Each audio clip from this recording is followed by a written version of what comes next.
Roadless. Hello everyone, this is Roadless. I have returned. Yes, after a long time of waiting, I am finally ready to show you guys how we're going to give Tails here a little bit of a facelift.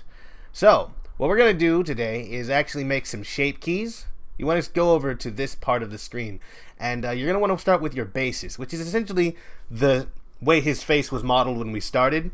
Shape keys are going to be basically just sort of little edits we make to his face that are kind of captured in these space. So key 1 here is going to be his the left side of his mouth going up into kind of a smile. I'm going to be calling it smile 1, and I'm going to make a right side of his smile, and you'll see how I do that in just a moment. A lot of the time, though, it's efficient to make one side and then the other. So what you want to do is turn off the X mirror like I did just a little earlier, and just sort of shape his mouth the way you feel is necessary. Anything to kind of bring out the smile, you know, that little the fox smile that we want to have here. So I'm just gonna go ahead and do some shaping. It's a lot like the modeling stage, except these are all little separate things here.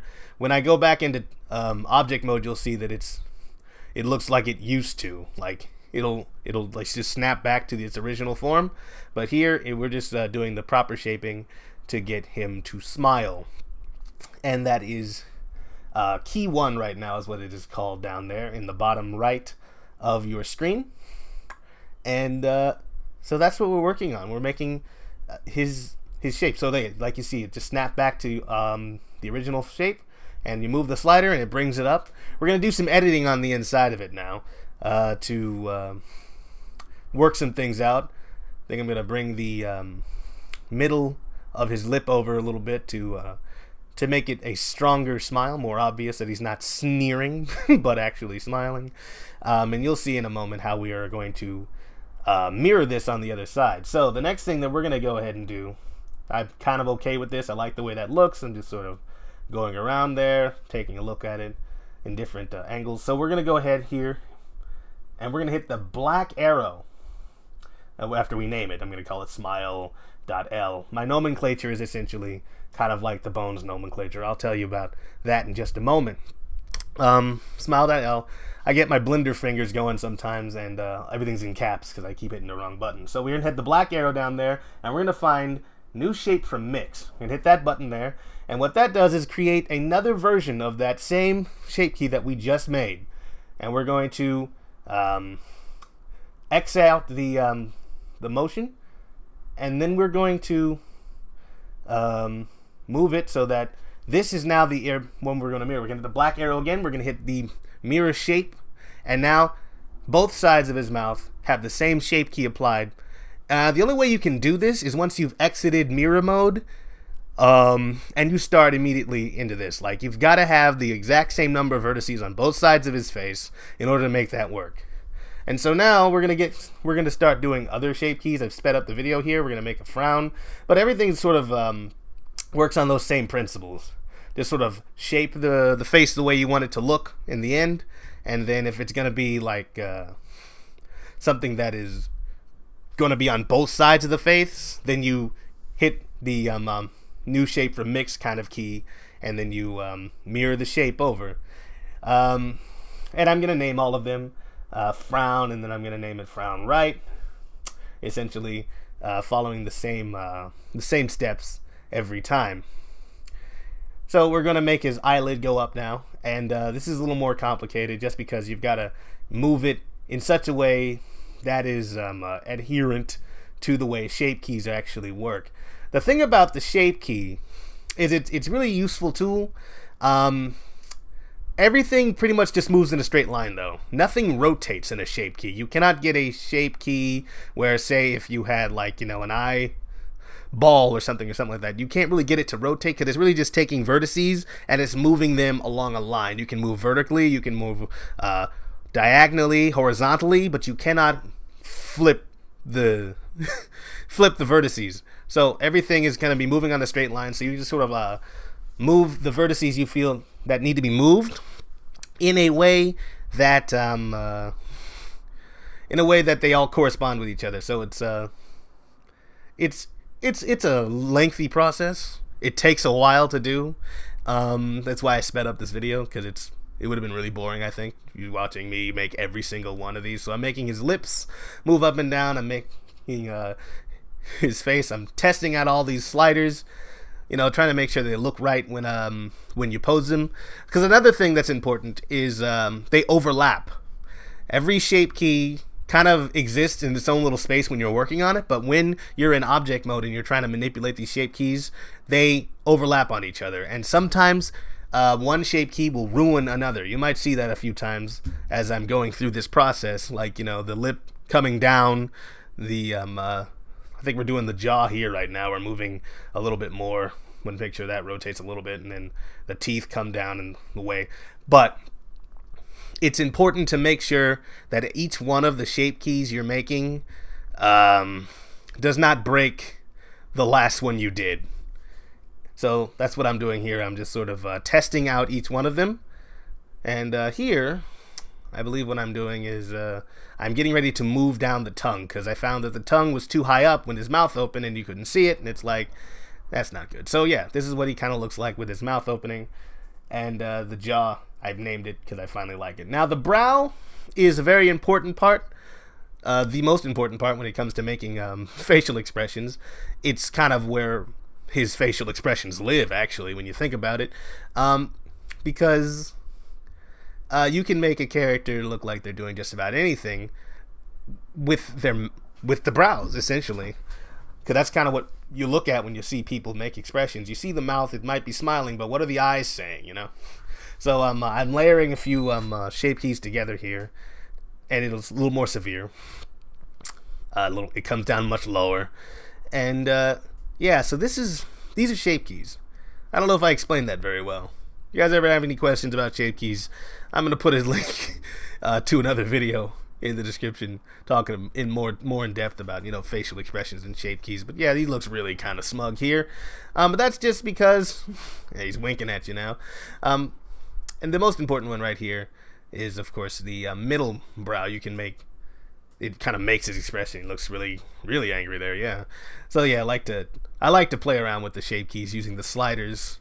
But very soon, in the next video, actually, we're gonna be applying drivers to these shape keys, because it takes a little while to move all of these things exactly the way you want them using sliders. So now we're gonna actually start working on Tails' skeleton, the bones, his rig, essentially.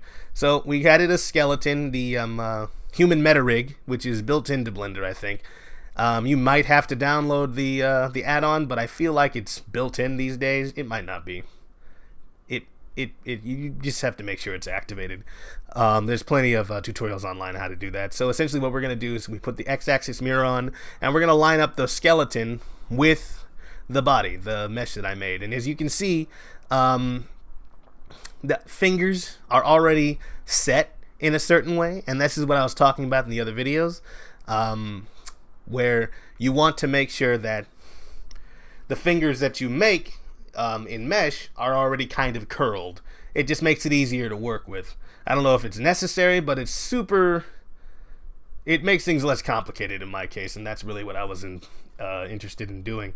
Just making sure that when I apply, or when I parent this mesh to this rig, that everything's kind of already just ready to go out of the box. I don't have to do any special tweaking. So essentially this is all just lining up the bones with the fingers. We're putting the bones in Tails. We're setting up his skeleton, making sure that when this is all done, he flexes properly. We might have to do some editing later, but it's always important to do this first. Yes, so when it comes to skeletons and bones, it's important to know which ones are going to be doing deforming and which one are not going to be deforming. I'm going to create shape key drivers that will be a part of the skeleton, but they will not actually affect the movements of the mesh. That's going to come later, and I will explain that in greater detail. I'm just thinking I might actually add some music here just because I have run out of things to say. There's not much to talk about. We will decide that later. Maybe, definitely. This is a lengthy process. It's just a lengthy process. And I mean, there's not much to say. Like, hey, check it out. There's a thumb. Again, we're done editing the thumb, but we are going to be making sure that, the bones line up properly and whatnot. This whole thing is in Xmirror, and in order to make sure that I don't have to do this stuff twice, you'll see the other side of it. It's all good. So we just made sure all of the bones were pointed up there with the Control N button. I don't know if it's necessary to do that, but I learned that earlier, and Auto IK is really cool for that. I like to make the head bone bigger, just to match the head. Doesn't need to be, but it makes me feel better. And now we're just lining up the legs, making sure that the joints line up with where I put the joints in his body. We deleted the center spine bone because Tails doesn't bend all that much. He doesn't need a middle bone. So we're just creating the basis for the IK rig for Tails here. And that means we're going to be making a lot of target bones. And we're just going to be going through the motions here. But I feel like this is all well and good. Now it is time for Tails' tails. So Tails has 2 tails. So he's going to also have 2 tail spines. Tail armatures. I don't know what you'd call this. Tail... Because a tail is an extension of a spine, right? Humans don't have tails. We have a coccyx, which, people believe once was a part of a tail. But here, Tails has 2 of them. Anatomically, you can't even imagine how that might connect to his backbone. But here we are, adding a lot of bones. It'll show to be unnecessary in the future.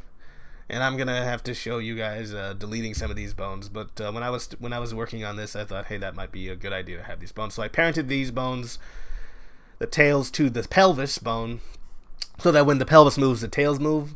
And I'm creating tail control bones. So there's tail control L and tail control R. And I call them L and R so that the mirror rig reads them and says, okay, that this is left and this is right, and these will move this way. When you move them in edit mode, so that they move exactly at the same time. Because that's how Blender sort of reads that sort of stuff. You name a bone or name something and you call it L. The .L, the one that's called .R, will move with it in mirror mode. So now we're making the IK bone, the one that tells the foot where the ground is.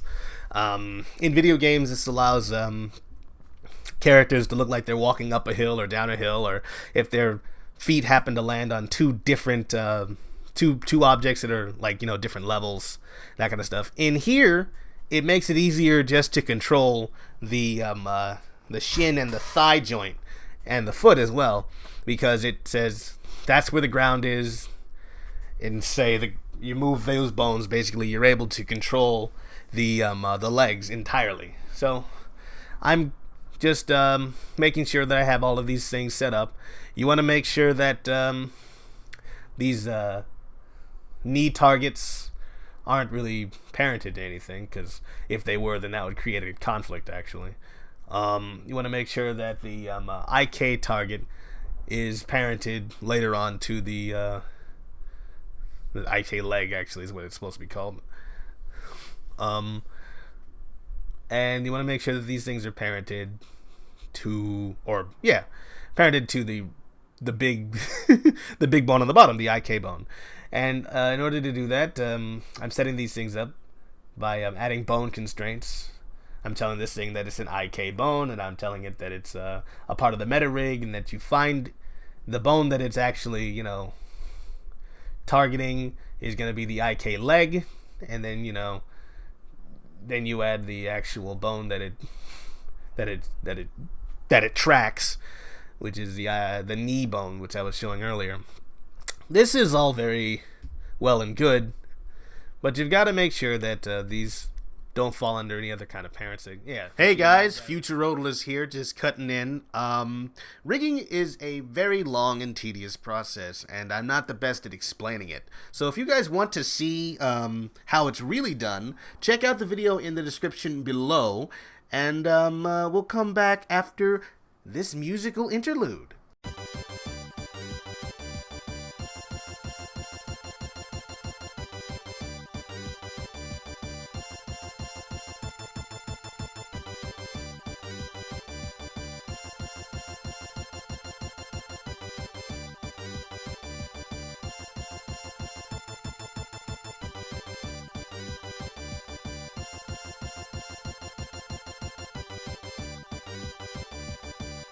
Oh, here's an interesting one. This is the I'm going to create basically these bones here. I'm going to make sure that they don't deform the mesh later. So I'm unselecting deform mesh, and I'm naming them. These are going to be the hand controllers and the finger controllers, much like the tail controllers that I made for Tails' tails.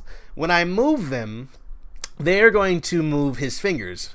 And like the tail controllers down on his pelvis, those are going to move his tail, so I don't have to grab every single bone individually and say, okay, you're going to turn this much and you're going to turn that much. So you add a bone constraint by hitting Control-Alt-A, or Shift-Control-A, I think, and then you can sort of tell that bone that is going to be copy rotation. It's going to copy the rotation of that bone, and it's going to be copying it on local space and local space. And that way, when you turn it, it has absolute control over those other bones. So we're dividing the control between the pointer and then the gross finger movement. So the one towards the front, I guess closer to the left-hand side of the screen, is going to control the pointer. The one towards the back, or towards the top of the screen, as you can see here, is going to be controlling the other three fingers. And it's a really simple solution. It's not a cure-all solution. Like, it requires extra work. If you want to do more than have your character point, you want him to do the peace sign, you'll have to change your scheme. But this is how I've been making rigs, and this is how I've kind of done this sort of thing. So here, now, we're going to do the same thing that we did with the fingers with the tails. We're going to have a Control-A, or Shift-Control-A, and then we're just going to Control-Shift-C. What am I saying? A. Whoops. Shift-Control-C. Shift-Control-C. That is the actual one, right? And then we're just going to connect each tail segment to the control bone. And we're going to make sure each one says local space. World space is a different kind of setup, and it would have your rig doing all kinds of crazy stuff you wouldn't want it doing. So with each and every one of these, we're going to make sure that they are connected. Oh, and here's something. Since Tails has so many tail segments, and we want to make sure that his tails actually have, like, you know, a range of movements, we're adding another set of control bones. So that the front, or the back, or the parts of Tails' tails that are closest to his spine will have their own controller, and further away from his body have a different controller, so that you can have a range of movement. So, like, you can kind of almost make an S shape with his tails. You know, because they're supposed to be kind of floppily and they move kind of organically. You want to have as many control points as possible, within reason, of course. And so that's what we're doing here. I've added another butt. You can see that how his pelvis is connected to everything else. Everything follows his movements. And you can see, because we have the IK rig, this is the reason we did those things with the feet on the bottom, is so that everything would move about a specific area. Like, it's kind of like telling the body where the ground is. Before, he would move any old way you turned him when you move that central pelvis bone. Now, he only moves along what the IK rig says is the ground, which is where his feet are. And so now we're adding just more controls to the tails. And we're speeding up just a little bit here to, you know, make this easier to watch, because it takes a while to watch this. Yeah, so that's that. We are going to do some editing here, make sure that the bones are pointing the right way, but you can see how you can differentiate the way they turn. I can move them both at the same time. I can, like I said earlier, make that S shape. kind of give him some really cool articulation. I think that's the word I've been looking for this whole time, articulation in his tails. And like just sort of give it a give him some life. And I had said, and I'm looking at those reference images to see kind of like how they moved. Almost, yeah, just very, very, very smooth, very yeah. I already said organic looking tail movements. So we're getting close here. I just gonna go through each one of these things. Couldn't go through them fast enough, honestly. So yeah, I will be back.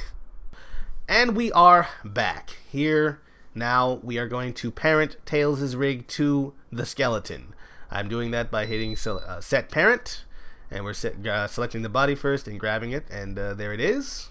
Now he's sort of following along with the bones that I selected. You can see all of these things that I did in the past. It all mattered. It all had a specific purpose. You can see his tail is moving more or less the way I want it to, based on these kind of control bones that I set for it, and I can move them individually of one another. Once again, this is not the Tails rig that would make him look like he's flying, but from behind, obviously, it doesn't. From the front, it doesn't matter very much. So I'm going to do a little pose here. I want to just sort of, test out all of his bones. I like to pull them to their extremes to see just how well the rig took to the parenting bones. And there was a little issue there. One of the finger bones was not actually copying the rotation the way it was supposed to of the guide, and there's basically what we're doing. We're attaching his head now to the rest of his rig so it'll move along with it. You might have seen earlier when I was moving his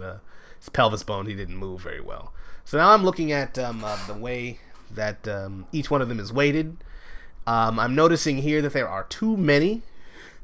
I don't like the way it kind of like does that really weird bending thing that it's doing.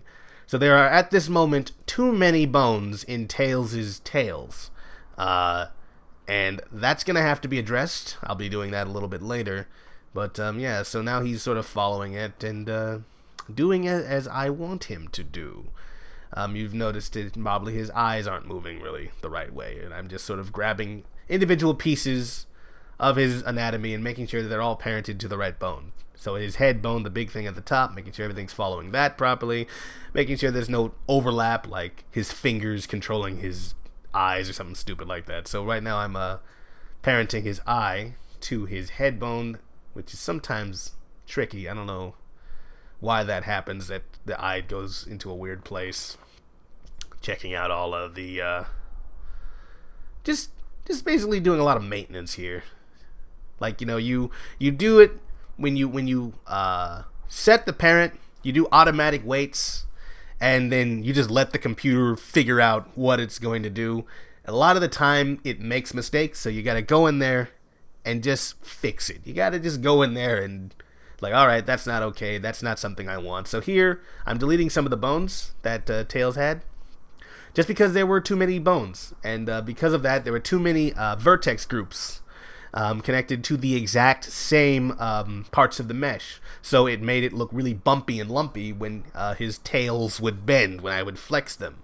So here I'm remedying that by making the bone segments larger and connecting them to each other to make sure that they move together in a more natural way. I'm going to have to deparent him, and I'm going to have to delete some vertex groups in order to make this work. But we don't have a problem doing that. We deleted all the vertexes, and we've reassigned the bones, and that should work. In fact, it's kind of the way he is right now. So when you see me do renders of him, it's under these kinds of rules. So right now I'm going back through there, and I'm just tweaking the parenting groups, making sure that his legs bend right, that his that his groin doesn't like weirdly twist when I move his thigh bone, because these things are meant to not be really all that close together. And also deciding just by how much influence each bone has. Another thing about weight painting is, like, when you set the weight paint, red is the hardest it can be controlled, light blue is the softest, amount of influence the bone has. And that's the kind of thing I'm doing here. And it takes a while. It takes a long time. This is sped up. I don't even remember how much. I think it's like 800 times. This is such a long and tedious process. I don't remember. I don't notice it sometimes because I sort of enjoy doing it. It's relaxing. It's something that if you've got an afternoon to kill, go ahead and rig some models. Why don't you? It's tedious only if you're not doing it, which is why I sped it up. But it looks really weird here. It's like going really strangely. But it's kind of arduous. I'm saying it's arduous and relaxing at the same time. It's such a weird mashup of feelings, but it's kind of how I feel about rigging in general. It's something you do because you really want to do it, but you are aware that while you're doing it, it's quite difficult. Here we're having an issue with Tails' chest. There's like a weird hole that you might have noticed. I didn't know in the video when I was actually recording this what the problem was, but it turns out he was like his chest bone was weirdly, like his chest mesh, the part of his mesh that is his chest, was parented to a strange bone. Like it was some random bone. I don't know if I fix it in the video. I don't think I do, but it's causing this like hole. While I'm fixing all these other bones, like every other part of him, I'm not finding out what the chest deal is. I think it's like a foot bone somewhere. Like his leg, or some reason, is deforming the mesh on his chest, and I didn't catch that. I now know that, but that's after this video is done. So if you're wondering where that is coming from, that's why that is. And so you see me doing all this work, and it's long. It takes a while. I'm seeing how everything is actually connected, because like I said, the computer decided a large part of where these influences were. When you see all those selected vertices, that's like, okay, so the foot bone is for some reason controlling his tails. It shouldn't be. So I gotta go in there and turn those off. I gotta go into vertex groups and turn that off. And like I said earlier, I'm gonna show you some videos where somebody who knows what they're doing is handling that, because this stuff, like, what am I trying to say? Where I'm going to show you videos where someone else is parenting this stuff, because it's kind of hard to explain. It's a thing that I feel, and it's weird. So, yeah. I think we're coming up to the end of this particular part of the pseudo tutorial, the not really tutorial, the thing where you just sort of watch me make a thing. But I'm more or less happy with the way this is set up. More or less, I'm satisfied with the way the foot rolls are working, the way the IKs are working. It's actually moving the way I want it to. His knee control joints, and that's kind of weird there, but you know, what are you gonna do? It's the first time out with the Tails model. Just playing around with his rig. Now I'm gonna do a little pose for him. I wanted to do a pose because I wanted to show you guys, you know, kind of what he looks like when you pose him. I still have to color him in. He's nowhere near done, and I still have to do those shape key drivers. But here is one of my favorite parts of the process. Just sort of posing him, doing him something, just doing something fun, you know.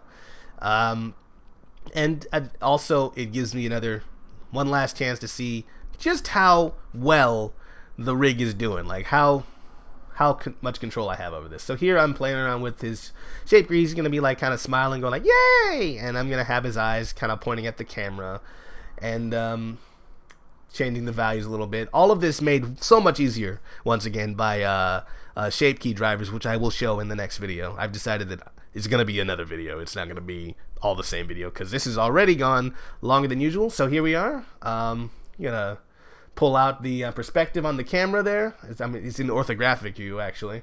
Change the resolution 1080 by 720. Just moving his hands around here. I turn on auto IK so I can move his hands a little bit. And also make sure, see, this is another chance to make sure that things are parented right. But auto IK is really easy to use. I was like, yeah. And he's like, hey. He's like pointing like, you were number one. Tails number one. Everything's all great. This is gonna be fun. Okay. And then I go to transparency so that you can't see that background and the light just shows up, and here we are rendering him out. Look at him. Look at how great that is. It's just wonderful. It's all great. We're gonna save this image as Tails pose, and then Blender crashes. Blender just crashed on me. I don't know why it happened. I don't know how it happened, but as soon as I was done with that render, it crashed. And it took me back to a point before I did any of the rigging. Like, that rig is gone. It's not there anymore. All of my work is gone. That was like an hour and 20 minutes of work. Just sitting there fastidiously looking at every single bone and making sure all of the little groups were good. And I was just like, all right, this is going to be great. And here I am looking over here, and I'm like, oh, is it really gone? Okay, so here are the bones, but it's not parented, and their bones are all back. And it's like, this isn't what I wanted. Somehow I lost all of my data. Everything I did is gone. I'm not going to show it to you again. There's no point. Here are all the files, the little self-save files. It didn't do anything recently enough. So, I was in a little bit of a funk, I'll be honest. I was like, you know what? Whatever. That's not the reason why this video took so long to come out. But the thing is, it's just like, come on, man. I spent a lot of time, and it felt really bad. So, once again, guys, save your files. Save your files. It's so important to save your files, or you're going to end up like me, just mad at the world. Everything seems to be mocking me now. The lol, what? Pear's looking at me like, oh, you dude, you didn't save no files. And now I'm just, I quit. Basically, that's what I did. I quit. I was just like, that's enough living today. I think I've had enough. So, next video, I'm going to come back. We're going to work on Tails' shape key drivers. We're going to work on how we get the bones to control the mesh in a way. Well, not the mesh, but little computer details that will fix all of the slider problems, because it's so much easier to actually work with a mesh. So here's me starting back up again, and I'm just like, I'm not into it. I'm really not into it. You can tell the love is gone. My heart's not in it anymore. I'm just sort of checking on this stuff. Any case, thank you guys for watching through all of this, but I am not going to show you guys me doing all that same rigging stuff again. I've decided, yeah, that's garbage. Look at that, it's terrible. I am actually going to come back, and we are going to just, it's poof, magically better, everything's fixed, where I'm going to be working on Tails' shape keys drivers, just like I said. Instead of using sliders, like I was for that render, that is gone, by the way. It did not save. I don't know where that picture went. It's in the vapor now. But, oh man. So, anyway, like I said, thank you for watching. Thank you for waiting. I've been, sort of sitting on this video for a very long time, unfortunately. And, but now I think we're back into the swing of things. You'll be seeing the next update very soon. I promise. Thank you very much. I have been Roadless, and you have been wonderful. Goodbye. Hey guys, if you liked this video, let me know in the comments, and if you didn't like it, same deal. Let me know how I can improve. If you're interested in my work, or want to have a say in what I do next, feel free to subscribe here on YouTube, or follow me on my DeviantArt page. I'm always doing something or other over there. Anyway, thanks for watching. I've been Roadless, and you've been wonderful. See you next time.